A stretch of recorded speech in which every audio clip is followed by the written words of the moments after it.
দেখো তুমি তোমার লোক খোঁজো দেখি। আমার দিকে কারা কারা একটু হাত তোলো দেখি। সে মাশাআল্লাহ মাশাআল্লাহ। আচ্ছা, তাকবীর দাও তো, নারায়ে তাকবীর। হ্যাঁ আমার জোর বেশি। তুমি এদিকে হ্যাঁ শোনো, এ যদি হেরে যায় এর সাথে তোমাকে পুকুরে ফেল দেবো। ঠিক আছে, রাজি? চাপ নেই, কোনো আর চাপ আমি নেই। যদি হেরে যাই আমার যত লোককে নিয়ে আমি পুকুরে নামবো। হ্যাঁ সব রাজি রেডি তো? থেকো। হ্যাঁ হ্যাঁ তোর তাকবীর দাও, নারায়ে তাকবীর। ঠিক আছে, তোমাকে কয়েকটা প্রশ্ন করব, তুমি প্রশ্নের উত্তর যদি দিতে পারো, হ্যাঁ আর আমি যদি তুমি আমাকে প্রশ্ন করবে নাকি? করব, দেখছি সেটা চেষ্টা করব। আচ্ছা ঠিক আছে, দেখছি। চলো প্রশ্ন করি। করো। প্রশ্ন করি তোমার, একটু ইকো কম দাও। এই গজলটা এই রে রে। চলো প্রশ্ন করি তোমার, তার জবাব দাও আমার। প্রশ্ন করি তোমার, তার জবাব দাও আমার। না যদি দাও জবাব, কি করব? পুকুরে পড়বে নাকি? না, তাহলে কি করব?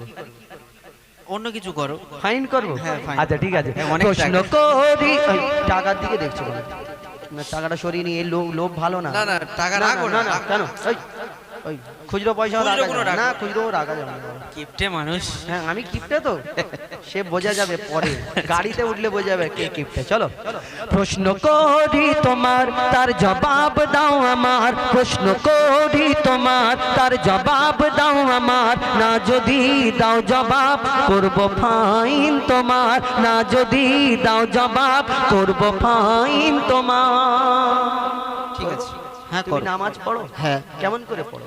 নামাজ পড়তে গেলে প্রথমে নিয়াত একটু জলদি বলবে, শিরকি বলছি, অনেক। প্রথমে নিয়াত করতে হবে, তারপর সানা পড়তে হবে, তারপর সূরা কিরাত পড়ার পরে রুকু সিজদা রুকু বৈঠক, সিজদা করো। তারপর সালাম। আচ্ছা জানাজার নামাজ পড়েছো? হ্যাঁ অনেক পড়েছো? হ্যাঁ। তাহলে যদি এই নামাজ পড়তে গেলে রুকু সিজদা করো, ইমাম সাহেব রুকুতে গেলে আমরাও যাই, ইমাম সাহেব সিজদাতে গেলে আমরাও যাই, হ্যাঁ। তাহলে জানাজার সময় তখনও ইমাম সাহেব সামনে থাকে, তখনও বলে কাতারটা সোজা করে নাও, তখনও ইমাম সাহেব আল্লাহু আকবার বলে, আমরাও আল্লাহু আকবার বলি। তাহলে ওই নামাজ পড়ার সময় রুকু সিজদা করো, জানাজার সময় আর ইমাম সাহেব রুকু সিজদাতে যায় না। আচ্ছা হ্যাঁ কেন যায় না? বল। শোনো বলো। জানাজার রুকু আর সিজদা ওই কেন নাই? জানাজার রুকু আর সিজদা ওই কেন নাই? উত্তর কেমন দাও তুমি দেখতে আজ আমি চাই। জানাজার রুকু আর সিজদা ওই কেন নাই? উত্তর কেমন দাও তুমি দেখতে আজ আমি চাই। উত্তর যদি না পারো বুঝবো তুমি বেকার। উত্তর যদি না পারো বুঝবো তুমি বেকার। না যদি দাও জবাব করব ফাইন তোমার। নারে তাকবীর। যত জোরে তাকবীর দাও জিতবো আমি, বুঝতে পারছো? আমার যারা লোক আছে মোটামুটি, হ্যাঁ। আমি যদি দুটো হেরে যাই, আগে থেকে স্যালেন্ডার হয়ে যাচ্ছে, বুঝতে পারছো? আমি যদি দুটো পর হেরে যাই, তাহলে আমার উপরে ভরসা থাকবে তো? থাকবে শেষ পর্যন্ত। নারে তাকবীর। যতই তাকবীর দাও জিতছি আমি। শোনো, তুমি বললে জানা যায় রুকু সিজদা নাই কেন, তাহলে মন দিয়ে শোনো, একবার তাকবীর দাও তো আমার লোকগুলো, নারায়ে তাকবীর। হ্যাঁ ঠিক আছে ঠিক আছে, শোনো শোনো শোনো পুরি ফেলবো না। শোনো। মাইয়া তেরি সামনে সিজদা যদি করা হয়, শুনছো? কেন আমি কি কালা? আচ্ছা শোনো শোনো শোনো। মাইয়া তেরি সামনে সিজদা যদি করা হয়, সেই মাইয়া তেরি সাথে খোদার শিরিক হয়ে যায়, বুঝতে পারছো? আচ্ছা শোনো। মাইয়া তেরি সামনে সিজদা যদি করা হয়, সেই মাইয়া তেরি সাথে খোদার শিরিক হয়ে যায়। কেন? রুকু ও সিজদার আল্লাহ শুধু হকদার। রুকু ও সিজদার আল্লাহ শুধু হকদার। দিলাম জবাব তোমায়, দাও ফাইন এখন আমার। নারায়ে তাকবীর।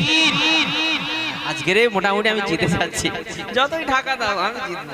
তার চোখ ওইদিকে কেন? ওইদিকে চোখ করো। আচ্ছা, ঠিক আছে। চোখ ওইদিকে। ঠিক আছে। এখন এই উত্তর দিলে হ্যাঁ। যে জানা এই দেবো টাকা যত দেখো, দাও, হ্যাঁ, শোনো, বুঝতে পারছো? টাকা যত দাও জিতবো আমি শেষ পর্যন্ত। আচ্ছা ঠিক আছে। এখন ব্যাপার ও বললো যে রুকু সিজদা যখন জানাজার আমরা ইমাম সাহেব যখন নামাজ পড়াই মসজিদে, 5 ওয়াক্ত নামাজ পড়ানো হয়, তখন ওই 5 ওয়াক্ত নামাজ যখন পড়ানো হয়, নারায়ে তাকবীর। ইন্তাজুল আমার দলে, ঠিক আছে। এখন ব্যাপার হলো নামাজ পড়লে ইমাম সাহেব রুকু সিজদা করি, তখন আমরা আমাদের সামনে কেউ থাকে না, আমরা আল্লাহকে উদ্দেশ্য করে রুকু করি, সিজদা করি। আর জানাজার নামাজটা হলো এই যে জানাজার নামাজটার নিয়ম হলো সামনে খাটিয়ার উপরে একটা মাইয়াতকে রাখা থাকে, সেই মাইয়াতকে মাগফিরাতের জন্য দোয়া করার উদ্দেশ্য আমরা সবাই মিলিত হয়ে দাঁড়াই। তাহলে ওইখানে যদি রুকু সিজদা করা হয়, মাইয়াতকে উদ্দেশ্য করে মাইয়াতকে রুকু সিজদা করা হয়ে যাবে। আর সিজদা আল্লাহকে ছাড়া কাউকে সিজদা করা যাবে না, আর আল্লাহ ছাড়া কাউকে সিজদা করলে শিরিক হয়ে যাবে, শিরিকের গুনাহ আল্লাহ মাফ করবেন। হ্যাঁ, ভালো উত্তর। কেমন দিলাম? কেমন দিচ্ছ না, আরো উত্তর আমি প্রশ্ন করছি। আচ্ছা করো। আচ্ছা তুমি ওই দম্বা, ছাগল, উট, গরু, ভেড়া কুরবানি করো? খাও? হ্যাঁ ভীষণ খাই। শুয়োর? নাউজুবিল্লাহ, শুয়োর খাই কেন? শুয়োর কেন? শুয়োর হারাম, শুয়োর খাবে না। শুয়োর হারাম।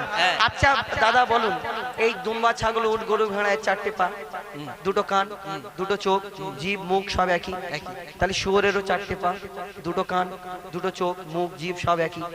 শুয়োরের গোশের আবার 1.5 ইঞ্চি মোটা চর্বি, তাহলে এইগুলো যদি হালাল হয় এটা কেন হারাম? দেখি শোনো তুমি কেমন উত্তর দিতে পারো। দুম্বা, ছাগল, উট, গরু ধর্মে হালাল জানি, দুম্বা, ছাগল, উট, গরু ধর্মে হালাল জানি, শুকর কেন হয় হারাম তার জবাব দাও তুমি। আরেকটা কথা মনে পড়ে গেল, বলো। আমার মা বোনেরা অনেক সময় এইখানে এত সুন্দর ব্যবস্থা করেছে, মা বোনেদের পর্দার ভিতরে মাশাআল্লাহ, আপনাদের এরকম সহি সালামত রাখুক, এই চিন্তা ভাবনা আপনাদের মোবারক। এই ব্যাপার হলো আমার অনেক মা বোনেরা এই শুয়োরের নাম বললে, ওনারা তো ভিতরে আছে, শুয়োরের নাম বলে এরা তওবা তওবা তওবা, কেন শুয়োরের নাম নিলে নাকি 40 দিন নাপাক হয়ে যায়। কোরআনে শুয়োরের নামটা আছে কোরআনে, তাহলে কোরআন শরীফ পড়তে পড়তে যে ওই খিনজির মানে শুয়োর, এই শুয়োর নামটা যখন ওইখানটায় বলে ফেলবে, তাহলে কি করতে হবে? নাপাক হয়ে গেল, তাহলে কোরআন পড়া যাবে না। তাহলে কোরআন শরীফটা আস্তে আস্তে আস্তে আস্তে পুকুরের ধারে নিয়ে আসবে, যেই ওই নামটা বলবে লা হাওলা ওয়ালা কুওয়াতা বলে পুকুরে ঝাঁপ দেবে, দিয়ে ওযু করে আবার বিসমিল্লাহির রহমানির হ্যাঁ বলে শুয়োরের নাম নিলে নাকি 41 দিন নাপাক। কে বলে? এদের মুফতি সাহেব শোনো। যাই হোক, দুম্বা, ছাগল, উট, গরু ধর্মে হালাল জানি, শুকর কেন হয় হারাম তার জবাব দাও তুমি। দুম্বা, ছাগল, উট, গরু ধর্মে হালাল জানি, শুকর কেন হয় হারাম তার জবাব দাও তুমি। সময় দিলাম 2 মিনিট, তার বেশি আর তো নয়, সময় দিলাম 2 মিনিট, তার বেশি আর তো নয়, না যদি দাও জবাব করব ডবল ফাইন তোমার। নারী তাকবীর। একটা জিতে আছে, ডবল হবে না, সিঙ্গেল ফাইন হবে যদি হারি। সিঙ্গেল। তুমি এইদিকে 3 মিনিট সময় দাও না। তুমি এইদিকে। হ্যাঁ 3 মিনিট সময় দাও না 3 মিনিট। আচ্ছা একবার তাকবীর দেন তো আমার লোকরা, নারে তাকবীর। হ্যাঁ তুমি বললে হাসো একটুখানি, পরে সব হাসি। শোনো, আমিও 8 বছর এমডি হুজাইফার সাথে আছি, ঠিক আছে, কিছু শিখেছি। শোনো, তুমি বললে দুম্বা, ছাগল, উট, গরু ইসলামে জায়েজ, শুকর হারাম কেন? তাহলে মন দিয়ে শোনো। শুকর হলো প্রাণঘাতী সব রোগের ভান্ডার, শুনতে পাচ্ছ? শোনো, আমার মামা আছে ওইখানে, হ্যাঁ, আর হাতে আমার মাইক আছে, হ্যাঁ, 100 বার একটা গজল বলতে শুনছো তো?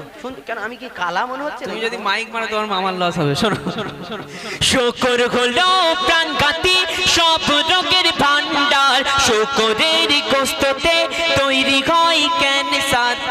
রাসূল পাক সাল্লাল্লাহু আলাইহি সাল্লাম বললেন, যেটা খেলে উম্মতে মুহাম্মাদির ক্ষতি, সেটা হারাম। শোনো, শুকর হলো প্রাণঘাতী সব রোগের ভান্ডার, শুকরের গোশতে তৈরি হয় ক্যান্সার। চরিত্রহীন এই পশু এর জোড়া নাই গো আর, চরিত্রহীন এই পশু এর জোড়া নাই গো আর। দিলাম জবাব তোমার, দাও ডবল ফাইন আমার। এখন তুমি বললে শুয়োরের গোশেতে ক্যান্সারের সম্ভাবনা 100%। আমার নবী বলেছে হারাম, আমরা উম্মতে মুহাম্মাদি সেই নবীকে ভালোবাসি, আমার নবী একবার বলেছে হারাম, তো আমরা হারাম করে দিয়েছি।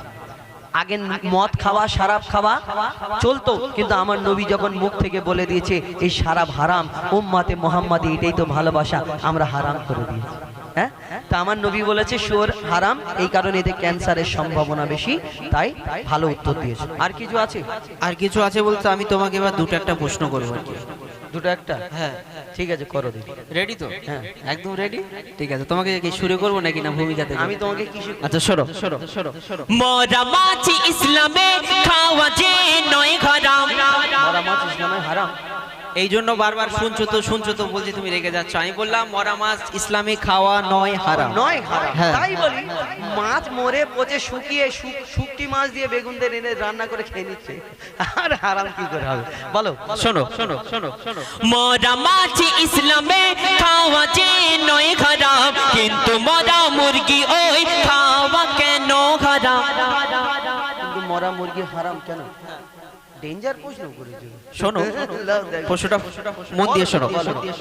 মরা মাছ ইসলামে খাওয়া যে নয় হারাম, কিন্তু মরা মুরগি ওই খাওয়া কেন হারাম? আশা রাখি এর জবাব দেবে সঠিক আমার, আশা রাখি এর জবাব দেবে সঠিক আমার। না যদি দাও জবাব করব ফাইন তোমার।